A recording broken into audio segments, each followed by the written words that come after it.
Je m'appelle Julien Georges, j'ai 41 ans, je suis né à Genève et j'ai fait ma formation d'acteur à Genève à l'ESSAD, anciennement l'ESSAD, qui est maintenant une école qui est morte. Mais mon envie de théâtre a commencé bien avant quand j'étais à l'école de com en l'occurrence, où je me suis inscrit à l'atelier théâtre pour de très mauvaises raisons au départ, c'est-à-dire c'était pour faire mon intéressant devant mes camarades, parce que je sais pas, j'avais besoin d'exister probablement. Puis après, j'ai fait une formation bien plus tard et ça m'a construit une éthique de ce métier. J'ai joué pendant quelques années et puis j'avais envie de plus et j'ai commencé à m'intéresser à la mise en scène pour avoir un regard plus global. On est sorti en compagnie de l'ESSAD, on a fait deux spectacles avec et puis moi-même, parce que j'avais envie d'aller un peu plus loin et d'engager mes propres productions, j'ai créé une autre compagnie qui s'appelle l'Autre Compagnie, avec laquelle on va produire Léonie est en avance, au théâtre du Crève-Cœur à la rentrée.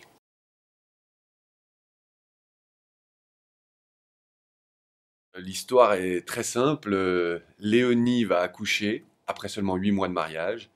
Son mari, tout doux, c'est son nom, va essayer de la soulager, va subir un déluge de reproches. La mère de Léonie va débarquer, la sage-femme va débarquer après, le père de Léonie va débarquer, et tous ces personnages vont complètement évincer le pauvre tout doux qui sera reclus au rang de spectateur de l'accouchement de sa propre femme, mais qui n'aura vraiment pas son mot à dire. Feydeau nous ménage un retournement à la fin qui nous permet de remettre les choses en place. C'est une pièce, contrairement à ce qu'on pourrait croire, qui n'est pas du tout misogyne, qui n'est pas du tout une critique justement des femmes, parce qu'elles sont absolument horribles dedans. Mais Feydeau leur donne la meilleure excuse qui soit, c'est-à-dire l'enfantement. Elles connaissent quelque chose, ou elles connaîtront, ou elles ont connu quelque chose qu'aucun homme ne connaîtra jamais. Le, la fonction de donner la vie, dirons-nous. Donc du coup, c'est une excuse pour elle. Ça lui permet d'en faire des personnages absolument horribles. Mais il pense théâtre et ce sont des personnages de théâtre et ça propulse le théâtre vers les effets comiques qu'on lui connaît. Et c'est ça qui est assez fascinant dans la construction d'une pièce de Feydeau. Pour l'esthétique qu'on veut donner à ce spectacle, on s'inspire du cinéma muet de Charlie Chaplin, donc du début du XXe siècle. C'est une période, c'est juste après que Feydeau a écrit la pièce. La pièce date de 1911 et Chaplin, c'est plutôt les années plutôt 20-30 comme ça.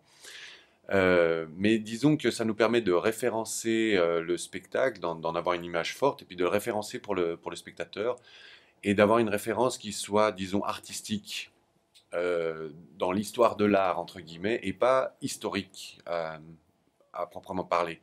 Ça nous évite de faire une transposition ou de reconstituer les costumes de l'époque, et en même temps, ça nous donne un univers fort que les spectateurs peuvent reconnaître, et on a un décalage comme ça. On peut avoir une esthétique qui est propre à notre spectacle. Du coup, on a un décalage théâtral. Du coup, les spectateurs du Crève-Cœur doivent rentrer dans un univers qu'on leur impose. Et ça permet aussi aux acteurs, et c'est ça qui est important, de rentrer dans l'outrance du jeu qu'exige Feydeau, tout en continuant à être sincère, en évitant les clins d'œil, puisqu'on a ce côté très dessiné du noir et blanc, ou en tout cas du panel de gris, qui va du noir jusqu'au blanc, qui est comme une bande dessinée en noir et blanc quelque part. C'est ça l'idée, pour nous permettre du jeu et d'aller dans une certaine outrance et d'aller dans l'effet comique et pour rester crédible et sincère.